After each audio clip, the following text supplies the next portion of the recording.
여러분 안녕하세요. 같은 말씀 함께 큐티 나눔 시간입니다.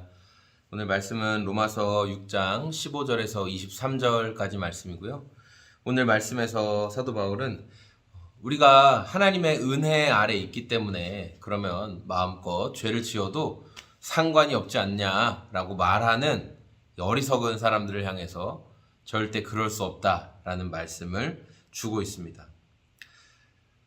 바울이 이제 율법이 더 이상 하나님 앞에 나아갈 수 있는 근거가 되지 않는다. 율법보다 먼저 하나님이 인정해 주신 그 의가 있으니 바로 믿음에 의한 의다. 그 의로 하나님께 나아가야 된다. 이렇게 얘기하니까 그러면은 우리에게 무엇을 해라, 무엇을 하면 안 된다 라고 말했던 율법은 쓸모없는 것이 된 것이냐. 그럼 이제 우리가 은혜 아래 있기 때문에 율법에서 해라, 하지 말아라 그렇게 얘기했던 것도 다 무시하고 마음껏 죄를 지어도 상관없겠네. 바울 네 말대로라면 어차피 은혜로 다 용서 받는다면서 이러면서 이제 바울이 했던 말을 뭔가 비꼬면서 말하는 자들이 있었던 거죠.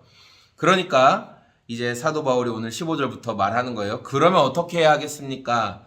우리가 율법 아래 있지 않고 은혜 아래 있다고 해서 마음 놓고 죄를 짓자는 말입니까? 그럴 수 없습니다. 그렇게 할 수 없다는 거예요.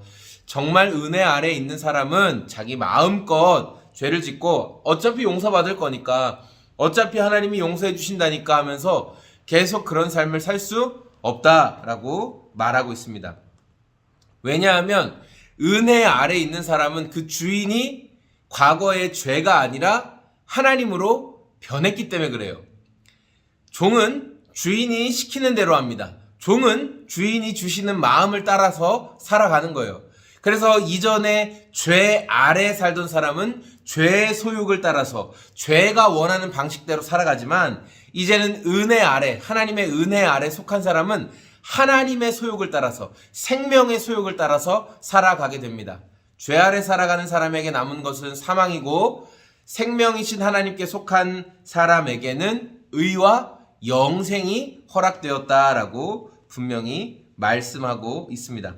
그래서 그런 사람은 더 이상 이전처럼 쉽게 죄를 짓고 율법이 요구하는 수준에서만 눈 가리고 아웅하듯이 살지 않고, 생명의 법이 그의 안에 있기 때문에 죄를 막 짓고 하나님 용서해 주세요, 어차피 또 용서해 주실 거죠, 저 또 죄 지을 거예요, 이런 삶을 살 수가 없다라고 사도 바울이 이야기하는 거예요. 저는 오늘 15절부터 23절까지의 말씀을 보면서 우리가 분명히 어딘가에는 속해 있다. 사람들이 내가 피해받기 싫어서 중립 자리에 있는 걸 좋아하거든요. 이쪽도 아니고 이쪽도 아니고 내가 중립 자리에 있어 보겠다. 그러면서 시간이 지나서 더 좋아 보이는 쪽으로 내가 방향을 옮겨야지, 이런 생각을 하는데, 죄에 속해 있든지 하나님께 속해 있든지 둘 중에 한 자리밖에 없다라는 것을 여러분 우리가 기억했으면 좋겠어요. 그래서 어쩔 때는 은혜 아래 속해 있다가 또 어쩔 때는 죄 아래 속해 있고, 그런 거 없습니다.